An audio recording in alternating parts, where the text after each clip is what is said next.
Hello friends, আজকে আমি তোমাদের সাথে মোমোর চাটনি রেসিপি শেয়ার করব, যেটা খুব সহজে তৈরি করা যাবে আর খুব ঝটপট হবে। তো দেরি না করে চলো ঝটপট আমরা রেসিপিটা দেখে নিই। চাটনি করার জন্য দুটো টমেটো নিয়েছি এখানে। তো টমেটোটাকে আমি মাঝ বরাবর কেটে নেব, এটাকে আমি সেদ্ধ করে নেব মাঝখান থেকে কেটে। এই চাটনি বেশি দিন ফ্রিজে রেখে খাওয়া যায় না, তার জন্য আমি পরিমাণে কম করছি। তোমরা যদি বেশি চাও তো বেশি করতে পারো। এবার গ্যাসের উপর একটা বাটি বসিয়েছি টমেটোগুলো সেদ্ধ করার জন্য। তো তাতে একটু জল দিয়ে দিলাম, জল দিয়ে টমেটো ছেড়ে দিলাম এতে।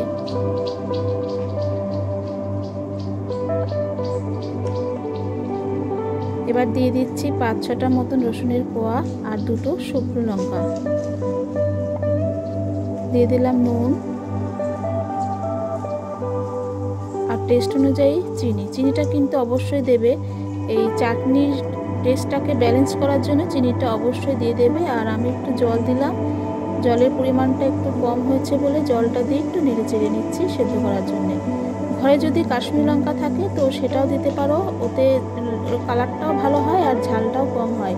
আর এই লঙ্কাতে ঝালটা একটু বেশি হয়, মোমোর চাটনি একটু ঝাল ঝাল হয় বলে এই লঙ্কা দিয়েছি। আমার ঘরে যেহেতু কাশ্মীরি লঙ্কা নেই তাই। জলটা ফুটে উঠেছে, তো আমি এখানে 1/2 চামচ কর্নফ্লাওয়ার গুলে এর মধ্যে দিয়ে দিলাম। আমার ওটা ক্যামেরাতে তোলা হয়নি, আমি অন করতে ভুলে গেছিলাম।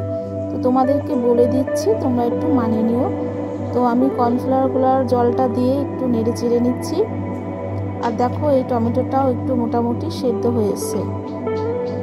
কর্নফ্লাওয়ার দেওয়াতে দেখো জলটা একটু গাঢ় গাঢ় হয়ে গেছে, ফুটে উঠেছে আর সব কিছু সেদ্ধ হয়ে গেছে, টমেটো সব কিছু সেদ্ধ হয়ে গেছে। তো একটু নেড়ে চেড়ে নিচ্ছি, বেশ ভালো গাঢ় হয়ে গেছে। এবার আমি গ্যাসটা অফ করে দিলাম। আর এটা মোটামুটি ঠান্ডা হয়ে গেলে আমি মিক্সিতে ব্লেন্ড করে নেব। মোটামুটি ঠান্ডা হয়ে গেছে, তো মিক্সিং জারে ঢেলে নিচ্ছি এটা ব্লেন্ড করার জন্যে।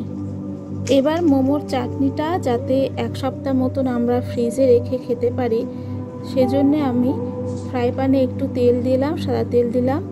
আর তেলটা গরম হয়ে গেলে এই চাটনিটা এর উপরে দিয়ে দেব। কোনো ফোড়ন টোড়ন কিছুই দেওয়া লাগবে না, কারণ এর মধ্যে রসুন টসুন সব দেয়া আছে।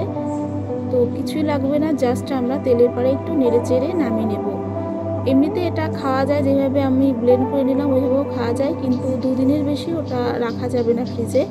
তো এতটা চাটনি একবারে তো শেষ করা যায় না, সেজন্য আমি 1 সপ্তাহ যাতে রাখা যায় সেই কারণে তেলের পরে একটু নেড়ে চেড়ে নিচ্ছি। তো দেখো চাটনিটা হয়ে গেছে, একটু গাঢ় গাঢ় হয়ে গেছে, কালারটাও চেঞ্জ হয়ে গেছে। যদি এতে কাশ্মীরি লঙ্কা দেওয়া যেত তাহলে আরও টকটকে কালার হতো। তো যাই হোক, খেতে কিন্তু দারুণ হয়েছিল। এবার আমরা এটাকে নামিয়ে নেব।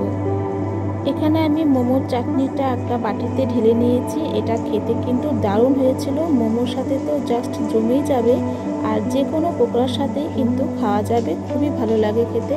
তো আজকের মতন এখানেই বিদায় নিচ্ছি, দেখা হচ্ছে নেক্সট ভিডিওতে। ধন্যবাদ।